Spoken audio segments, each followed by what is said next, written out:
আজকে যে ছাত্রলীগকে নিষিদ্ধ করার দাবি, এই দাবি অবশ্যই যৌক্তিক এবং এই দাবি বাস্তবায়ন করতে হবে। এই সরকারকে ব্যর্থ এবং অকার্যকর করার জন্য নানান ধরনের তৎপরতা, দেশি বিদেশি তৎপরতা চলছে। ছাত্রদেরও কাজের একটা লিমিট আছে, ছাত্রদেরও কাজের কিছু স্পেসিফিক ক্ষেত্র আছে, সেই জায়গাটা কেন্দ্রিক ছাত্র নেতৃবৃন্দকে চিন্তা করতে হবে।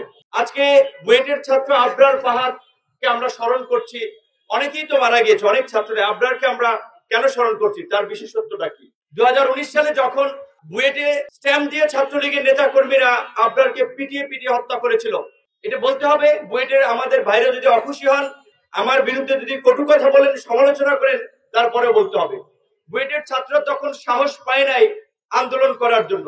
তার নির্যাতনের যে সিসিটিভির ফুটেজ, সেটি দেখা নিয়ে প্রক্টরের সাথে বাক বিতণ্ডতা হচ্ছিল। আমাদের কাছে খবর আসছিল, আমরা তখন ডাকসুতে ছিলাম। তখন আমরা ডাকসু থেকে যারা ক্যাম্পাসে ছিল, সে সময় শামসুন্নাহার হলের ভিপি ছিল ইমি, তারপরে এজিএস ছিল ফাতেমা তাসনিম, ছাত্র ফেডারেশনের উমামা, এরকম আরো যারা ছিল, আমাদের ছাত্র অধিকার পরিষদের নেতা কর্মী সহ, আমরা তখন বৃষ্টিও ছিল, মিছিল সহকারে বুয়েটের দিকে যাই ছাত্রদেরকে অভয় দিতে, যে বুয়েট তোমার ভয় নাই, আমরা আছি লাখো ভাই। তখন আমরা বৃষ্টির মধ্যেও মিছিল করে পরিষ্কার ভাবে আলটিমেটাম দিয়েছিলাম যে আবরারের হত্যাকারীদেরকে গ্রেফতার করতে হবে। এবং আবরারের হত্যাকাণ্ডকে কেন্দ্র করে আপনারা দেখেছিলেন, আমরা যখন প্রতিবাদ করছিলাম, খুনিরাও কালো পতাকা শোক মিছিল করেছিল।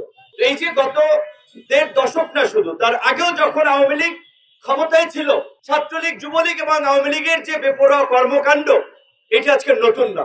তারা যখনই সুযোগ পেয়েছে সেই একই কাজগুলো করেছে। সুতরাং আজকে যে ছাত্রলীগকে নিষিদ্ধ করার দাবি, এই দাবি অবশ্যই যৌক্তিক এবং এই দাবি বাস্তবায়ন করতে হবে। আমরা দেখেছি মুক্তিযুদ্ধের পরপর 75 সালে মুক্তিযুদ্ধের অবশ্যই তিনি একজন অবিসংবাদিত নেতা ছিলেন, কিন্তু মুক্তিযুদ্ধের পর তার যে বিতর্কিত ভূমিকা, হত্যা, গুম, খুনের মাধ্যমে একদলীয় শাসন বাকশাল কায়েমে যে জঘন্য বর্বরতা চালিয়েছেন, যে এই কারণে মাত্র 3 বছরের মাথায় তিনি একজন ঘৃণার পাত্রে পরিণত হয়েছিলেন, যার ফলেই তাকে জীবন দিতে হয়েছিল। ভাগ্যের কি নির্মম পরিহাস, তার কন্যা শেখ হাসিনাও গণবিক্ষোভের মুখে প্রাণ বাঁচাতে দেশ ছেড়ে পালিয়ে গিয়েছেন।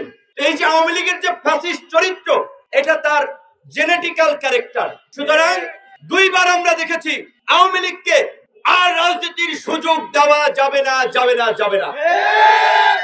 এই আওয়ামী লীগ বাংলাদেশের প্রশাসনকে কলুষিত করেছে, এই আওয়ামী লীগ বাংলাদেশের শিক্ষা ব্যবস্থাকে ধ্বংস করেছে, এই আওয়ামী লীগ বাংলাদেশের মানুষের ধর্মীয় মূল্যবোধকে আঘাত করে বাংলাদেশকে উগ্রবাদী, জঙ্গিবাদী, সাম্প্রদায়িক রাষ্ট্র হিসেবে বহির্বিশ্বে পরিচিত করিয়েছে। এবং বাংলাদেশের ছাত্র জনতা গণ অভ্যুত্থানের মাধ্যমে যখন আওয়ামী লীগের পতন ঘটিয়েছে, তখন আওয়ামী লীগ ভারত গিয়ে আশ্রয় নিয়েছে। ভারতে গিয়ে নতুন ষড়যন্ত্র করছে। এসবির প্রধান মনির কিংবা স্বরাষ্ট্রমন্ত্রী আসাদুজ্জামান খান কামাল, শেখ হাসিনা, ওবায়দুল কাদের, সবার নিরাপদ আশ্রয়স্থল হয়েছে এখন ভারত। তো কাজী ভারতকে আমরা পরিষ্কার ভাবে বলতে চাই, তারা যদি আমাদের সাথে বন্ধুত্ব করতে চায়, সেই বন্ধুত্ব হবে মর্যাদার ভিত্তিতে, গোলামীর ভিত্তিতে নয়।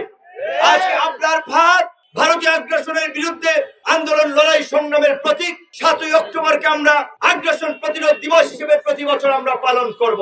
আজকে অনেক সংগঠন পালন করছে, ভালো, কিন্তু গত বছর কয় সংগঠন পালন করেছে, কয়টা প্রোগ্রাম দেখেছেন? অবশ্যই সবাই প্রোগ্রাম করুক, ভালো, কিন্তু আমি বলছি যে প্রতিকূল সময়ে কয়টি মানুষ ভয়েস রেইজ করেছে?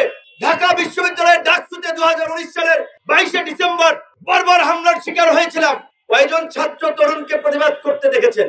পরিস্থিতির কারণে ঠিক অনেকেই করতে পারে নাই, আজকে কথা বলছে।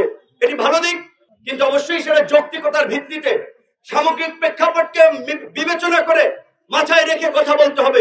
এই সরকারকে ব্যর্থ এবং অকার্যকর করার জন্য নানান ধরনের তৎপরতা, দেশি বিদেশি তৎপরতা চলছে। কারণ এই সরকারকে ব্যর্থ করে আরেকটা নিয়ন্ত্রিত সরকার কিংবা তারপরে নির্বাচনের পরে আরেকটা দুর্বল সরকারের মাধ্যমে যেন বিদেশি প্রভুরা যেন বাংলাদেশের উপরে ছড়ি ঘোরাতে পারে। তাই আজকে বিপ্লবী ছাত্র জনতার প্রতি আমাদের আহ্বান থাকবে, যার যার জায়গা থেকে আমরা আমাদের নিজেদের কাজটি করি।